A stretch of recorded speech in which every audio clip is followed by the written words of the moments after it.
Se você acha que inflação é o aumento generalizado de preços e se você acha que esse é o padrão natural da economia, provavelmente mentiram para você e neste vídeo eu quero falar a verdade sobre inflação. O que realmente é inflação e o que causa a inflação e como se proteger da inflação. Então vamos para o primeiro slide aqui. Primeiramente vamos ver qual que é a definição moderna de inflação, definição mainstream de inflação. E para a maior parte das pessoas, então, o conceito mudou e agora as pessoas dizem que inflação é um aumento no nível geral de preços na economia.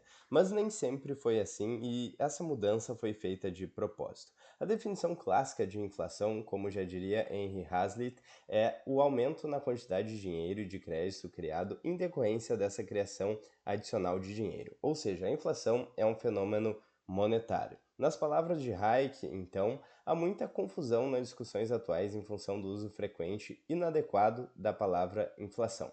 Seu significado original, já diria o Hayek, e adequado é este, dois pontos. Um aumento excessivo da quantidade de dinheiro que, por sua vez, determina um aumento de preços. Ou seja, o conceito da inflação foi sendo alterado ao longo do tempo para que as pessoas pensassem que inflação é aumento de preços, enquanto que na verdade a inflação é a expansão da base monetária. E qual que é a diferença então? A diferença é que se a inflação é um fenômeno monetário, a culpa é do governo, é do Estado que viabiliza esse aumento da oferta de dinheiro com os bancos centrais. E com o cartel bancário, até porque o Banco Central dos Estados Unidos, por exemplo, é uma entidade privada, mas faz parte ali da oligarquia do Estado, da oligarquia que controla o país e hoje em dia quase que o mundo inteiro, porque o dólar é a moeda de reserva global. Então, se a inflação é o aumento de preços, a culpa não é do Banco Central, não é dos políticos e dos burocratas que aumentaram aí a oferta monetária, e sim o problema é do supermercado, da padaria, do capitalista malvadão que está aumentando os preços para lucrar mais. Mas pense só, se a tecnologia está se desenvolvendo, se os processos produtivos estão cada vez melhores, era para o preço de todas as coisas ir caindo ao longo do tempo. E a deflação, então, é o normal aí de uma economia com uma quantidade de moeda, com oferta de moeda estável. A gente deveria ver os preços diminuindo. Se não tivesse cada vez mais oferta monetária aí no mercado, se a quantidade de reais, de dólares e de moedas fiduciárias não aumentasse, era para o nosso poder de compra ir aumentando, era para hoje a gente ir no supermercado e a picanha estar, sei lá, R$ 80, R$ 100, e daqui a um ano estar R$ 50, daqui a 5 anos estar cada vez mais barato, e tudo isso acontecer com o passar do tempo acontecer isso com a nossa moeda. Era para os carros ficarem mais baratos, para os computadores ficarem mais baratos, e não é isso que acontece justamente porque banqueiros centrais viabilizam o aumento, a expansão da base monetária. E eles se beneficiam com isso. Então não é à toa que isso acontece. Para explicar como que eles se beneficiam disso e como que a gente paga a conta, eu preciso falar sobre o efeito Cantillon. Então, o efeito Cantillon foi proposto pelo economista Richard Cantillon no século XVIII e descreve como a expansão monetária, ou seja, a criação de dinheiro novo na economia, não afeta todos de forma igual e uniforme e gera, portanto, desigualdades. Quem recebe o dinheiro novo primeiro se beneficia, aumentando seu poder de compra antes que os preços subam, enquanto aqueles que recebem por último sofrem com a inflação já em curso, com seus salários e investimentos perdendo valor. Então é basicamente isso que diz o efeito Cantillon, e para explicar então mostra essa imagem que mostra o seguinte: na verdade a gente tem uma parcela de ricos que se beneficia do efeito Cantillon, ou seja, que está mais próxima da impressora, mais próxima dos políticos e dos burocratas que têm acesso a esse crédito barato, a esse juro subsidiado, e todas essas pessoas que não têm acesso privilegiado ao novo dinheiro em circulação, sejam pessoas ricas ou não ricas, mas principalmente pessoas que não têm muito dinheiro, não têm muito conhecimento financeiro, acabam pagando a conta com a inflação e os famosos cantilionários se beneficiam desse sistema de crédito, de bancos centrais, de moeda fiduciária e do efeito Cantillon. Então, aqui a gente tem o gráfico do real ao longo do tempo, do poder de compra do real, e o real já perdeu mais de 85% do seu poder de compra desde a sua criação em 1994. Aqui o gráfico do poder de compra do dólar, que já perdeu aí também mais de 80% do seu poder de compra desde a sua criação. Claro que demora muito mais, porque o dólar é uma moeda mais demandada do que o real, mas ainda assim, qualquer moeda fiduciária tende ao seu valor real, que é zero. O famoso papelzinho colorido lastreado em honestidade de políticos. E agora vamos explicar então como é que funciona a desvalorização da moeda, qual que é o real motivo da desvalorização da moeda, e para isso vamos falar dos agregados monetários. Então a gente tem diversos agregados monetários na economia e o M1, por exemplo, é composto por papel moeda. O M2 adiciona ao M1 depósito de poupança, títulos privados emitidos pelas instituições depositárias e por aí vai. Então o M4 engloba mais itens aí do que o M2 e assim por diante.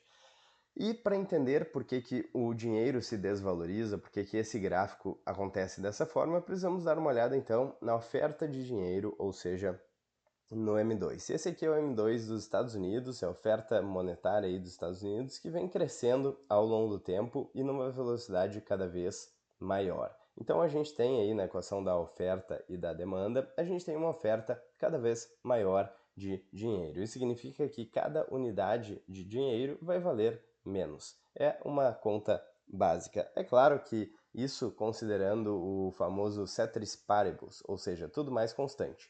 Por quê? Porque tem diversos fatores que influenciam aí no preço dos ativos. Mas como já diria então a economia clássica, o preço pode variar por diversos motivos, né? Aqui diz, tampouco poderíamos chamar de inflação uma alta generalizada de preço causada por uma escassez de petróleo ou de outras fontes de energia ou outros motivos. Então, como já diria Hayek, já no século passado, na verdade, a inflação é a expansão da base monetária e uma das consequências, ceteris paribus, ou seja, tudo mais constante, é o aumento de preços, por uma questão básica de oferta e demanda.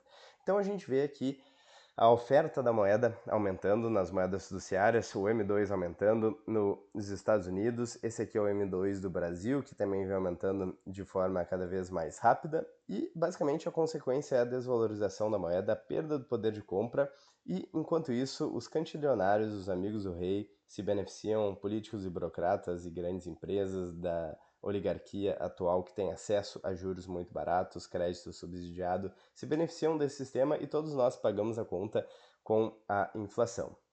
E quais são as soluções para isso? Então, são ativos escassos. E um ativo escasso que eu quero mostrar aqui, que não é o único, é o Bitcoin. E esse meme aqui mostra a perda de poder de compra ao longo do tempo. Então, a gente vê aqui o poder de compra do dólar em 1998, com o carrinho cheio e por aí vai, chegando até 2021 com o carrinho vazio. E aqui embaixo o poder de compra com Bitcoin.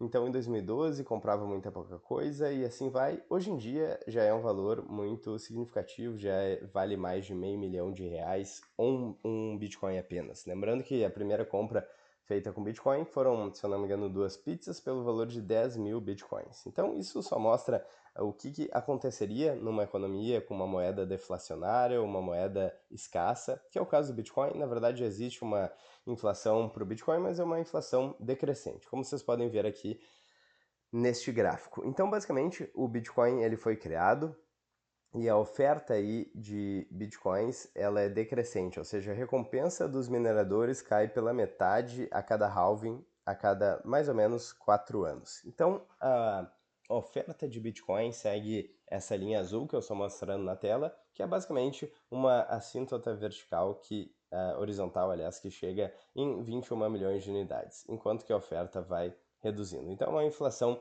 decrescente. E o Bitcoin é só uma das alternativas, então é uma alternativa ao sistema financeiro atual que a gente tem hoje, mas basicamente qualquer ativo escasso, ele, pelo menos do lado da oferta, ele está blindado aí da inflação. E o papelzinho colorido lastrado em honestidade de políticos, ou seja, as moedas fiduciárias que a gente utiliza, o dólar, o real, eles não estão aí isentos do risco do aumento da oferta, bem pelo contrário, desde 1971, com o final do acordo de Bretton Woods, o dólar então perdeu sua paridade com o ouro e não tem mais nenhum lastro. Então a quantidade de dólares pode aumentar livremente e é o que a gente está vendo com a perda do poder de compra do dólar, do real e assim por diante. As moedas fiduciárias, a gente já nasceu com elas, boa parte de nós já nascemos com elas. Mas, na verdade, é um experimento monetário relativamente recente. Então, no caso do dólar, desde 1971.